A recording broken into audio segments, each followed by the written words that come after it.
Ako po si Reyne Nueva. Ako po ay 53 years old na at ako po ay tubong Indang, Cavite. Ako po ay galing sa pamilya ng mga musikero. Nung bata pa po ako, natuto akong kumanta dahil tinuturoan po nila ako tsaka ng mga uncles ko at saka aunties ko. 9 years old ako, nagsimula akong kumanta sa radyo sa Buanga City.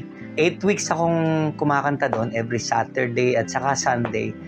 Sumusweldo po ako ng 50 pesos per show. Mahirap kami noon kaya nagpipilit lagi akong sumali sa singing contest. Pero bago ako makasali, siyempre wala akong -1. Nangihiram po ako ng -1. Tapos kasama ko nanay ko, tatay ko, ibang kapatid ko, naglalakad lang po kami papunta sa kung saan may singing contest. Ayun, pag nananalo ako, bumibili ako ng mga -1. Ay, yung iba, binibili namin ng pagkain namin sa bahay noong unang panahon. Mahirap talaga ako bumibili ng bigas noon. Punta na po ako ng Cavite. Doon po ako nagpatuloy ng pag-aaral. Siguro nung mga parteng 4th year high school na ako, nag-isip akong mag-join ng band. Pangalan po nun ay Artsake. Sumama ako sa kanila. Nagkaroon kami ng pagtugtog na professional pagdating noong 1989. Hanggang sa magtuloy-tuloy, nakatugtog kami sa party ng Makati. In between 1994 at saka 1999, umikot kami sa buong Pilipinas, kung tawagin namin na out of towns. Pagkatapos nung 99 nag-Japan, natanggal ako sa Artsake. Nalungkot ako noon. Sabi ko, magbubuo ako ng grupo. Nag-out of town kami, naging matikas talaga yung grupo. Magagaling yung nakasama ko Hanggang sa ganun uli nangyari, nagpaikot-ikot kami sa buong Pilipinas, kung saan-saan, sa mga hotels, marami. Kaya naman nagtutuloy-tuloy, passion ko talaga ito. Tapos nangarap kami magparko. Wala pa sa hinagap ko na makukuha kami magpaparko. Tumawag na yung office ko na dati na kumukuha sa amin. Baka gusto ko raw bumiyahe ng barko kung may grupo ako. Pinasok kami sa audition. Kami ang nag-top 1 sa 40 bands. Kami ang napalagay sa pinakamaganda nilang barko. Tapos, pag-uwi namin, nagsama na kami ng pianista. Unti-unti nabuo yung full band talaga namin pag-uwi namin dito. Nag-Europe kami kasi natanggap kami bilang seafarers ng musician. Sa buong Mediterranean, halos narating na lahat namin yung lugar na yun. Lugar ng Spain, lahat ng mga ports ng Spain, ng France, ng Italy, nakarating po kami at saka sa Caribbean. Halos lahat ng lugar sa Caribbean na dinadaungan ng barko. Simula pa, ito na po kasi ang naging bread and butter ko.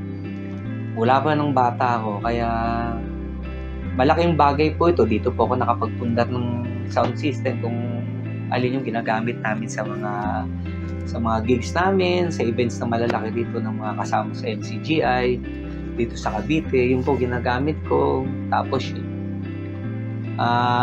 majority ng mga kinikita ko doon, pinakamarami nagamit ko sa pamilya, sa pag-aaral ng mga anak, katulong yung asawa ko. Paghahanda po noon di isang araw, malayo pa, may plano na kami.